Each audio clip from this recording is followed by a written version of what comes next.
Hello students, हमने advance calculus की book का एक चैप्टर नंबर 2 स्टार्ट किया हुआ है जो है हमारा the derivative and mean value theorems. इसका चल रहा है लेक्चर नंबर 3। अब तक हमने चेन रूल पे बेस्ड क्वेश्चंस किए हैं, डार्बोक्स थ्योरम और उस पे बेस्ड एक क्वेश्चन किया था। आज हमारा जो टॉपिक रहेगा वो रहेगा Rolle's theorem and based numericals. अब रोल्स थ्योरम करने से पहले हमें एक दो डेफिनेशन पता होनी चाहिए। अलग अलग वैसे तो फॉर्म है ना, तो इस फॉर्म की भी डेफिनेशन हमें पता होनी चाहिए कि कोई भी फंक्शन डेरिवेबल कब होता है। मान लो हमारे पास कोई भी फंक्शन f है, वो क्लोज्ड इंटरवल a b पे डिफाइन है। हमने कोई पॉइंट c ले लिया ओपन इंटरवल a b से, हम क्या कब कहेंगे कि फंक्शन हमारा इस पॉइंट c पे डेरिवेबल है? अगर हमारे पास ये limit f of c plus h minus f of c by h limit h approaches to 0 अगर ये एग्जिस्ट कर जाती है, और इस लिमिट को हम क्या बोल देते हैं? एफ डैश सी। एफ डैश सी निकालने के दो तीन मेथड हैं, one of method is this. ठीक है, ये लिमिट एग्जिस्ट कर जाए और इसका लेफ्ट हैंड डेरिवेटिव क्या होता है? Limit h approaches to 0 f of c minus f of c by minus h. ये लेफ्ट हैंड डेरिवेटिव एग्जिस्ट करे। राइट हैंड डेरिवेटिव कौन सा होता है? Limit h approaches to 0 f of c plus h minus f of c by h. अगर ये तीनों limits exist कर जाएं और हमारे पास क्या हो? Left hand derivative is equals to right hand derivative is equals to f dash c, तो हम क्या बोल देंगे कि फंक्शन कैसा है? डेरिवेबल है। किस पे? पॉइंट सी पे। ये थी हमारे पास डेरिवेबल फंक्शन की डेफिनेशन। ये वाली डेफिनेशन ही हमारे पास रोल्स थ्योरम में यूज होगी। अब हम स्टार्ट करते हैं रोल्स थ्योरम और उसका प्रूफ। देखिए स्टूडेंट्स, हमारे पास रोल्स थ्योरम क्या कहती है? Let f be a function defined on closed interval A b such that f is continuous on closed interval ab, f is derivable on open interval ab, f of a is equals to f of b, then there exists at least one real number c belongs to open interval ab such that f dash c is equals to 0। कि अगर कोई भी function f दिया हुआ है हमें और define किस पे? ये क्लोज्ड इंटरवल पे, और ये सारी स्टेटमेंट हमारे पास, ये सारे रिजल्ट्स गिवन है, तो आपको सिर्फ एक ये छोटा सा रिजल्ट प्रूव करना है। बहुत इंपॉर्टेंट थ्योरम है, इसे ध्यान से समझना। ये आप वैसे तो पहले भी पिछली क्लासेस में पढ़ चुके हो। इंपॉर्टेंट थ्योरम है, ध्यान से समझना, इस पे बेस्ड क्वेश्चंस आते हैं। अब गिवन क्या क्या है हमारे पास? कि फंक्शन कॉन्टिन्यूस है क्लोज्ड इंटरवल पे, डेरिवेबल है ओपन इंटरवल पे, और इनिशियल और टर्मिनल पॉइंट पे फंक्शन की वैल्यू सेम है। तो हमें at least one real number c exist करवाना है। सी कहाँ से बिलोंग कर रहा है? ओपन इंटरवल ए बी से। कैसे एग्जिस्ट करवाना है? कि फंक्शन की डेरिवेटिव की वैल्यू इस पॉइंट पे किसके इक्वल आ जाती है? 0 के इक्वल। अब हमें फंक्शन कैसा दिया हुआ है? कॉन्टिन्यूस दिया हुआ। सबसे पहले हम इसका यूज कर रहे हैं। अब कॉन्टिन्यूस दिया हुआ है ना, हमें फंक्शन के कॉन्टिन्यूस होने का क्या मीनिंग है? कि इंटरवल के हर एक पॉइंट पे फंक्शन की वैल्यू फाइनाइटली एग्जिस्ट कर रही है। फाइनाइटली अगर वैल्यू एग्जिस्ट कर रही है तो उन सारी वैल्यूज में कोई ना कोई वैल्यू छोटी भी होगी, कोई ना कोई वैल्यू सबसे बड़ी भी होगी। इट मीन्स हम क्या कह सकते हैं कि एफ अटेन्स इट्स बाउंड्स, कि f कैसा फंक्शन है? बाउंडेड है। f is bounded. ठीक है, बाउंडेड है तो इसका मतलब क्या होगा? इसकी सबसे छोटी वैल्यू भी एग्जिस्ट करेगी, सबसे बड़ी वैल्यू भी एग्जिस्ट करेगी। हमने क्या मान लिया कि c और d दो पॉइंट्स हैं, कहाँ से बिलोंग कर रहे हैं? क्लोज्ड इंटरवल ए बी से। कैसे बिलोंग कर रहे हैं? कि f ऑफ c पे फंक्शन की वैल्यू हमारे पास है m के इक्वल, और ये कैसी वैल्यू है? सबसे बड़ी वैल्यू है फंक्शन की, सुप्रीमम है ये f का। ठीक है, और डी पे फंक्शन की वैल्यू किसके इक्वल है? स्मॉल एम के इक्वल है। ये हमने क्या मान लिया? इन्फिमम है। मीन्स फंक्शन की वैल्यू इस पूरे इंटरवल पे इस पॉइंट पे सबसे छोटी वैल्यू, और वो वैल्यू क्या है? एम है। ठीक है, अब हम क्या केसेस लेके चल रहे हैं? दो केसेस लेके चल रहे हैं। केस 1 हमारे पास क्या है? कि अगर इन्फिमम और सुप्रीमम आपस में इक्वल हो जाएं, मींस फंक्शन की जो सबसे बड़ी वैल्यू है वो और सबसे छोटी वैल्यू आपस में इक्वल हो जाए। किसी फंक्शन की सबसे छोटी और सबसे बड़ी वैल्यू इक्वल होने का क्या मीनिंग है? कि फंक्शन पूरे इंटरवल पे वही की वही वैल्यू बार बार दिए जा रहा है। आप इस क्लोज्ड इंटरवल से कोई भी पॉइंट उठा रहे हो, आपको हमेशा वैल्यू क्या मिल रहा है? ये स्मॉल एम या कैपिटल एम, और ये दोनों आपस में इक्वल है। इसका मतलब फंक्शन कैसा हो गया? फंक्शन हमारे पास कैसा है? कांस्टेंट हो गया। कांस्टेंट फंक्शन है तो इसका मतलब इसका डेरिवेटिव क्या होगा, 0 होगा। एफ डैश एक्स 0 के इक्वल होगा for all x belongs to a b. किसी भी पॉइंट पे आप चेक कर लो फंक्शन का डेरिवेटिव 0 आएगा क्योंकि वो कांस्टेंट है। अब अगर किसी पॉइंट पे 0 है तो हम एक रियल नंबर तो निकाल ही सकते हैं, वैसे तो सारों पे ही 0 आ रहा है, तो हम कह सकते हैं कि f dash c is equals to 0 for c belongs to open interval A b. तो अगर इन्फिमम और सुप्रीमम आपस में इक्वल हो जाते तो हमारा रिजल्ट तो सीधा प्रूव हो गया, हमें यही प्रूव करना था। अब दूसरा केस हम क्या लेके चलते हैं, केस 2 हम ले लेते हैं कि m naught equals to small m, infimum और सुप्रीमम आपस में इक्वल नहीं है, सबसे छोटी वैल्यू अलग है, सबसे बड़ी वैल्यू अलग है। ठीक है, अब हमारे पास और क्या गिवन है, अब इस स्टेटमेंट का यूज कर लेते हैं। हमें क्या दिया हुआ है, एफ ऑफ ए किसके इक्वल है, एफ ऑफ बी के इक्वल है। और अब हम क्या प्रूव करने वाले हैं कि कैपिटल एम इन दोनों से डिफरेंट है और स्मॉल एम भी इन दोनों से डिफरेंट है। सबसे पहले हम मान लेते हैं कि जो कैपिटल एम है वो एफ ऑफ ए के इक्वल भी नहीं है और एफ ऑफ बी के इक्वल भी नहीं है, क्योंकि एफ ऑफ ए और बी तो आपस में इक्वल है। जब एफ ऑफ ए के इक्वल ही नहीं है तो बी एफ ऑफ बी के इक्वल भी नहीं जाएगा वो। ठीक है, और हमने m माना किस पॉइंट पे हुआ, फंक्शन की वैल्यू c पे मानी है, एफ ऑफ c हमारे पास m के इक्वल है। ठीक है, अब एफ ऑफ a m के इक्वल नहीं है, एफ ऑफ b m के इक्वल नहीं है, लेकिन एफ ऑफ c m के इक्वल है। इसका मतलब c a और b से तो अलग है, इसका मतलब c ना तो a के इक्वल है और c ना ही b के इक्वल है। अब c ना तो a के इक्वल है ना b के इक्वल है, हमें c कहाँ से बिलोंग करवाना था, ओपन से बिलोंग करवाना था ना। अभी तक जो क्लोज्ड इंटरवल से कहाँ था हमारा, कि अभी तक जो c क्लोज्ड इंटरवल से बिलोंग कर रहा था हमने उसको कहाँ बिलोंग करवा दिया, ओपन इंटरवल में बिलोंग करवा दिया। अब हमारा काम क्या रह गया, इस पॉइंट पे एफ डैश सी 0 के इक्वल लेके आना है हमने। ठीक है, यहाँ तक क्लियर हो गया होगा बिल्कुल। अब हमारे पास क्या है कि m हमारे पास क्या है, सुप्रीमम वैल्यू है ना, सुप्रीमम ऑफ f है। सुप्रीमम का क्या मीनिंग है, फंक्शन की जो पूरे इंटरवल पे सबसे बड़ी वैल्यू है वो है m। मीन्स फंक्शन की बाकी सारी वैल्यूज अगर आप निकालने बैठोगे, बाकी सारे पॉइंट्स पे वैल्यू निकालने बैठोगे, वो या तो इसके इक्वल जा सकती है वो, या इससे छोटी होगी। सबसे बड़ी वैल्यू से बड़ी तो नहीं जा सकती ना कोई भी वैल्यू। तो हम यहाँ से क्या कर सकते हैं कि f of x less than equals to m for all x belongs to closed interval A b. Clear है, ये बात समझ में आ गई होगी कि क्योंकि ये सब फंक्शन की सबसे बड़ी वैल्यू है तो बाकी सारी वैल्यूज या तो इसके इक्वल जा सकती हैं या इससे छोटी जा सकती हैं, इसको एक्सीड तो कभी भी नहीं करेंगी। और m हमारा किसके इक्वल है, एफ ऑफ सी के इक्वल। इसका मतलब f of x less than equals to f of c for all x belongs to closed interval A b. अब हमारे पास सारे पॉइंट्स पे हमारे पास रिजल्ट अभी तक क्या आया, f of x less than equals to f of c for all x belongs to closed interval A b. अब अगर मैं ये बोलूं कि f of c minus h less than equals to f of c, ठीक है, H मैंने कोई भी ग्रेटर देन 0 कोई भी नंबर ले लिया। ठीक है, अब c में से अगर मैं कोई नंबर सब्ट्रैक्ट करती हूँ तो इसका मतलब इसकी वैल्यू एफ ऑफ सी से छोटी होगी, क्योंकि हमने क्या माना हुआ, सबसे बड़ी वैल्यू तो यही वाली वैल्यू है ना, तो बाकी सारी वैल्यू तो इससे छोटी ही जाएंगी। तो यहाँ से हमारे पास क्या आ जाएगा, f of c minus h minus f of c less than equals to 0। ठीक है, अगर मैं एच मैंने कैसा लिया हुआ, ग्रेटर देन 0 लिया हुआ है, F of c minus f of c, h से डिवाइड कर दूं, पॉजिटिव नंबर से डिवाइड करूं तो भी ये क्या रहेगा, लेस देन इक्वल्स टू 0 रहेगा।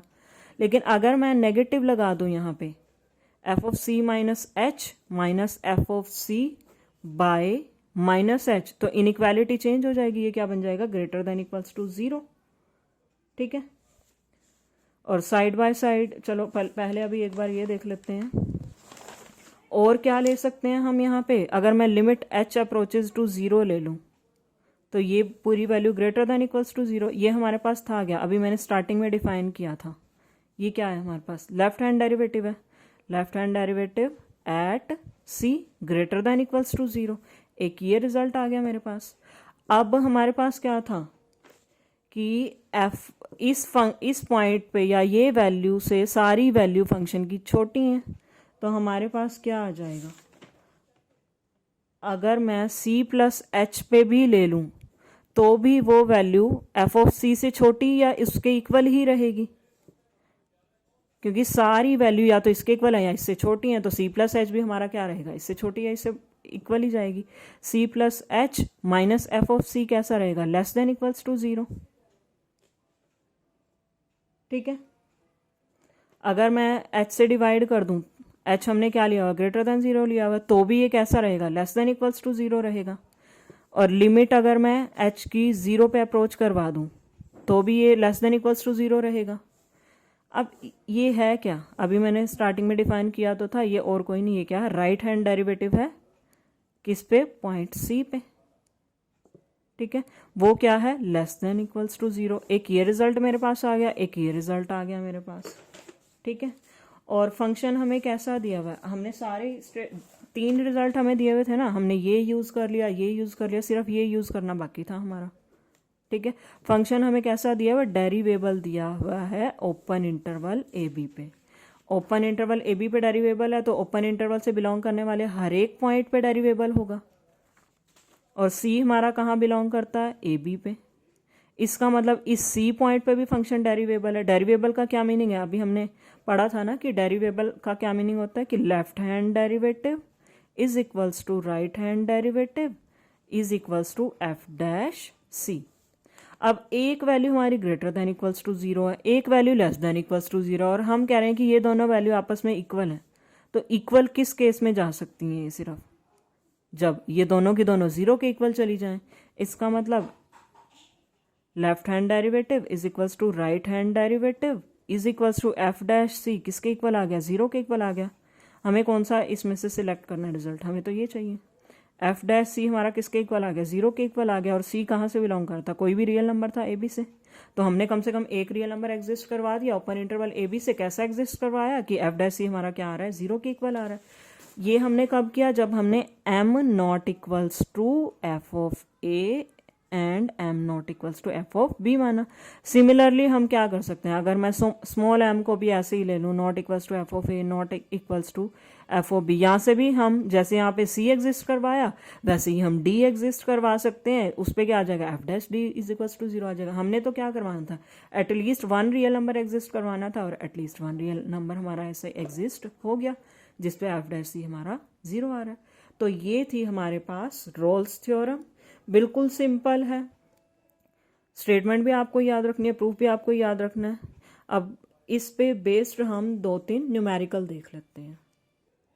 देखो स्टूडेंट्स, अब हम फर्स्ट क्वेश्चन उठा रहे हैं, फर्स्ट एग्जांपल उठा रहे हैं। आपको क्या प्रूव करना है कि रोल्स थ्योरम होल्ड करती है इस फंक्शन के लिए, और ये फंक्शन किस पे डिफाइन है, क्लोज्ड इंटरवल 2,3 पे। पहले रोल्स थ्योरम की वो कंडीशन याद रख लेते हैं कि हमें क्या क्या प्रूव करना पड़ेगा, कि f हमारा डिफाइन किस पे होता है, क्लोज्ड इंटरवल ए बी पे, और साथ में क्या होता है, पहले हम चेक कर लेते हैं कि रोल्स थ्योरम इस पे अप्लाई हो रही है कि नहीं हो रही।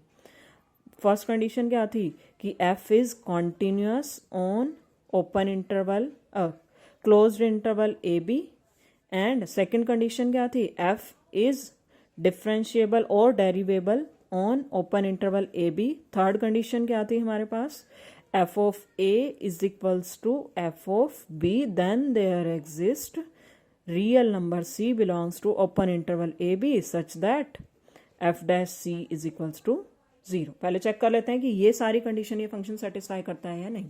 पोलिनोमियल फंक्शन है, ऑब्वियसली पोलिनोमियल फंक्शन कॉन्टिन्यूस भी होता है, डिफरेंशिएबल भी होता है, तो इस पे कॉन्टिन्यूस भी हो जाएगा, डिफरेंशिएबल भी हो जाएगा। हमारा मेन काम अब क्या चेक करना रह गया कि f of a f of b के इक्वल है या नहीं। अब चेक अगर आप कंपेयर करो, ए आपका किसके इक्वल जा रहा है, 2 के इक्वल, और बी किसके इक्वल जा रहा है, 3 के इक्वल। एफ ऑफ 2 निकाल के देखते हैं क्या आएगा, 2 स्क्वायर माइनस 5 इंटू 2 प्लस 6, ये हमारे पास बन जाएगा 0।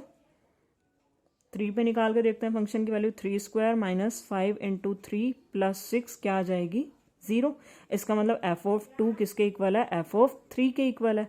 तो हमारे पास एक रियल नंबर एग्जिस्ट कर जाएगा ओपन इंटरवल से सच दैट एफ डैश सी हमारे पास 0 के इक्वल हो जाएगा।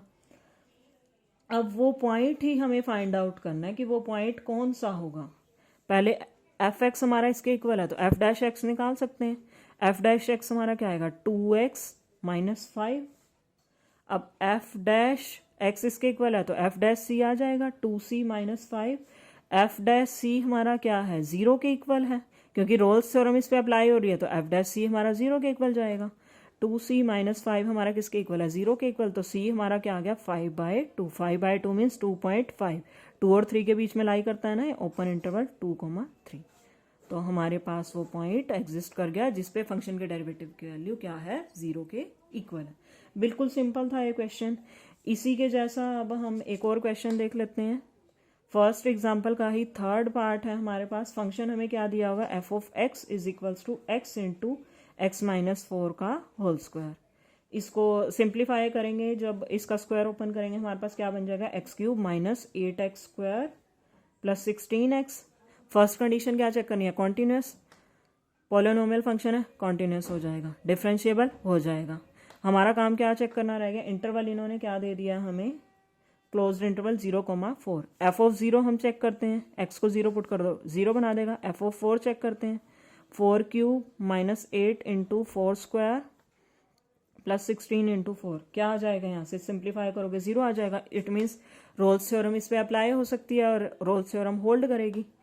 एफ डैश एक्स निकालेंगे, हमारे पास क्या बनेगा, ये 3x square minus 16x plus 16। F dash c क्या बनेगा, 3c square minus 16c plus 16। Hold करेगी तो इसका मतलब एफ डैश सी हमारा 0 के इक्वल आएगा। सी कहाँ से बिलोंग कर रहा है, ओपन इंटरवल ए बी से, तो सी हमारा यहाँ कहाँ से बिलोंग करेगा, ओपन इंटरवल 0,4 से। इसको 0 के इक्वल रखा। अब क्वाड्रेटिक इक्वेशन है, क्वाड्रेटिक इक्वेशन को सॉल्व करना आता है बी स्क्वायर माइनस 4ac वाले मेथड से। हमारे पास ये क्या बन जाएगा, c minus 4 3c minus 4 is equals to 0। सी की वैल्यू आ जाएगी 4,4/3, दो वैल्यू आई हैं। अब हमने क्या कहा था, सी हमारा कहाँ बिलोंग करता है, ओपन इंटरवल से, ओपन इंटरवल 0,4 से। अब क्या सी हम 4 के इक्वल ले सकते हैं, यहाँ पे नहीं ले सकते क्योंकि ओपन इंटरवल से बिलोंग नहीं कर रहा। तो सी की कौन सी वैल्यू चलेगी हमारे पास, 4/3, क्योंकि वो इसके बीच में बिलोंग कर रही है। इसका मतलब रोल्स थ्योरम हमारी वेरीफाई हो गई है। इसी के जैसे 2-4 क्वेश्चन और देख लेते हैं। देखिए स्टूडेंट्स, हमारे पास सेकंड एग्जांपल क्या है, इस फंक्शन के लिए हमें रोल्स थ्योरम को वेरीफाई करना है। फंक्शन हमें क्या दिया हुआ है, x minus a raise to the power m, x minus b raise to the power n, और इंटरवल है हमारे पास क्लोज्ड इंटरवल ए बी। एम और एन हमें क्या दिए हुए हैं, पॉजिटिव इंटीजर्स दिए हुए हैं। पॉजिटिव इंटीजर एक तरह से एग्जांपल माइंड में सोच के रख सकते हो कि m2 है n3 है, ठीक है। अब मान लो m 2 मिनट के लिए 2 है और n क्या है, 3 है। तो जब आप इसको सिंप्लीफाई करोगे, इसका क्यूब ओपन करोगे, इसका स्क्वायर ओपन करोगे, तो हमारे पास सिंप्लीफाई करके क्या आएगा, एक पॉलिनोमियल ही आ जाएगा ना। और पॉलिनोमियल फंक्शन कैसा होता है, कॉन्टिन्यूस होता है, फर्स्ट कंडीशन सेटिस्फाइड। डिफरेंशिएबल होता है पॉलिनोमियल फंक्शन हमेशा, सेटिस्फाइड। थर्ड कंडीशन हमारे पास क्या चेक करनी होती है कि क्या f of a is equals to f of b है। अब हम इस पे चेक करके देखते हैं, एफ ऑफ ए हमारा किसके इक्वल आएगा, ए माइनस ए 0 के इक्वल आ गया। और एफ ऑफ बी हमारा किसके इक्वल आएगा, बी माइनस बी 0 के इक्वल आ गया। इसका मतलब एफ ऑफ ए किसके इक्वल है, एफ ऑफ बी के इक्वल। इसका मतलब रोल्स थ्योरम आपकी इस पर अप्लाई हो सकती है। जैसे ही रोल्स थ्योरम इस पर अप्लाई होगी, हमारे पास कोई पॉइंट सी एग्जिस्ट करेगा ओपन इंटरवल ए बी से। कैसे एग्जिस्ट करेगा कि एफ डैश सी हमारा किसके इक्वल होगा, 0 के इक्वल होगा। अब एफ ऑफ एक्स के इक्वल है तो एफ डैश एक्स निकाल सकते हो, प्रोडक्ट रूल लगा सकते हैं हम यहाँ से, m x minus a raise to the power M minus 1 x minus b raise to the power N plus x minus a raise to the power M n x minus b raise to the power N minus 1, ठीक है। F dash x के equal है तो F dash c किसके equal जाएगा, M C minus A की power M minus 1 C minus A की power N plus C minus A की power M N C minus B की पावर एन माइनस 1। अब यहाँ से हमारे पास कुछ कॉमन आ सकता है, हाँ आ सकता है। सी माइनस ए की पावर एम माइनस 1 कॉमन आ सकता है और सी माइनस बी की पावर, छोटी पावर जो भी है वो कॉमन आ जाएंगी। एम माइनस 1 पावर एम से छोटी है, एन माइनस 1 पावर एन से छोटी है। अंदर क्या बच जाएगा, एम सी माइनस ए प्लस एन सी माइनस, एक मिनट, यहाँ सी माइनस बी है, सी माइनस बी और सी माइनस ए। एफ डैश सी हमारा किसके इक्वल जा रहा है, 0 के इक्वल जा रहा है।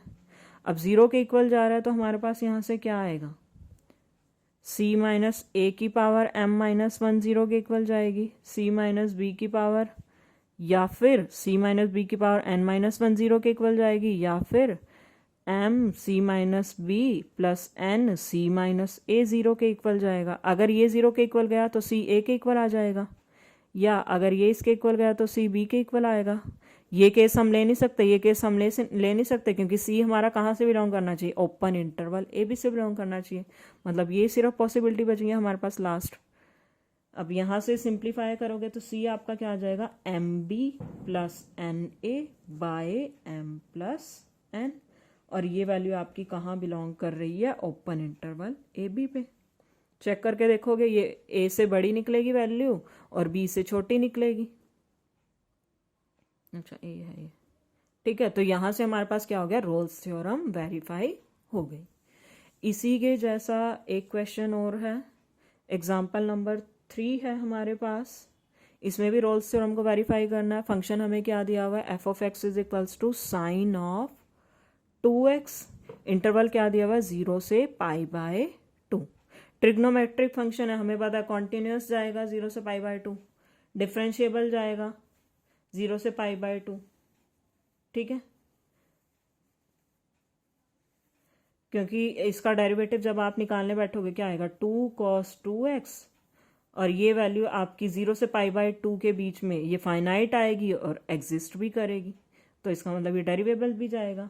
अब हमारा काम क्या चेक करना रह गया कि क्या इन दोनों पॉइंट्स पे फंक्शन की वैल्यू सेम है। एफ ऑफ 0 चेक करते हैं, sine 0 0, f of b means f of π/2 sine 2π/2,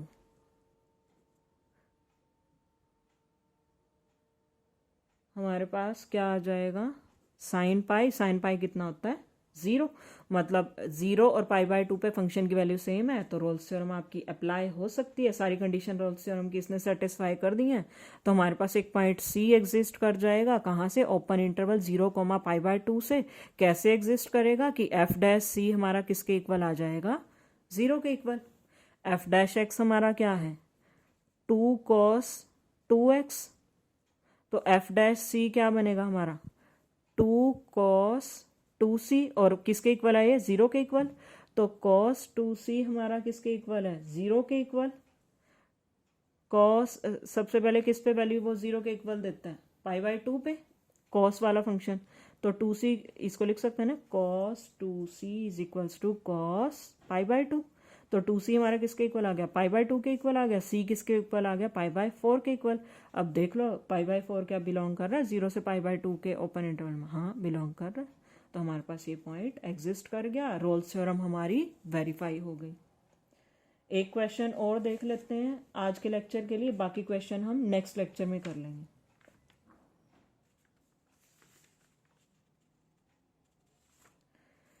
देखिए हमारे पास अब क्या है, एग्जाम्पल नंबर 4 में आपको रोल्स थ्योरम वेरीफाई करनी है। एफ ऑफ एक्स हमें क्या दिया हुआ है, x² minus 4x plus 3 into E raise to the power 2x, closed interval 1, 3।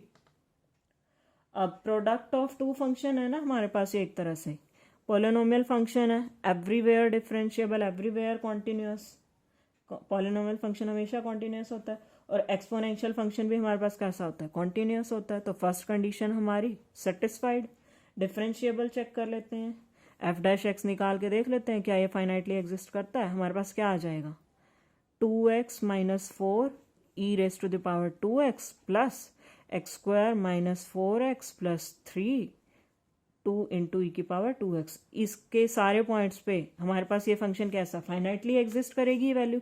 इसका मतलब फंक्शन हमारा कैसा हो गया, डेरिवेबल हो गया किस पे, 1, 3 के ओपन इंटरवल पे, क्योंकि यूनिकली इस पे एफ डैश एक्स एग्जिस्ट कर रहा है और फाइनाइटली एग्जिस्ट कर रहा है। तो हमारी सेकंड कंडीशन कौन सी थी, डेरिवेबिलिटी की, होगी सेटिस्फाइड। थर्ड कंडीशन हमें क्या चेक करनी है कि होती है कि एफ ऑफ ए क्या एफ ऑफ बी के इक्वल है। एफ ऑफ 1 निकाल के हमने देखा क्या आ जाएगा ये 1 माइनस 4 प्लस 3 ई स्क्वायर। तो हमारे पास ये क्या बन जाएगा 0।